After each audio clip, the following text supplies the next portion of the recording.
Vi går fra den ende, der er monolofter i, til når vi går ned i den anden ende. Og hvis jeg nu lige prøver sådan at sige så er der faktisk ganske lidt rumklang, når vi overvejer samtidig, at det her er en helt tom lejlighed. Nu går vi så ned i den ende, hvor der ikke er monolofter på, og jeg tror godt, man kan høre forskellen lige med det samme.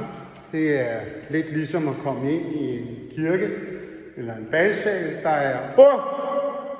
er rigtig meget rumklang her, og det er simpelthen den eneste forskel på de her to lejligheder. Det er monoloftet, som er i den anden ende. Det er faktisk imponerende stor forskel. De fleste, der går igennem lejligheden, de tænker, hvad er det lige for en forskel, der er her? Man kan faktisk høre det, når jeg nu går op i den anden ende igen, så lyder her fuldstændig anderledes, på trods af, at det er en helt tom lejlighed. Så det var en uvidenskabelig sammenligning af med eller uden monoakustiklofter.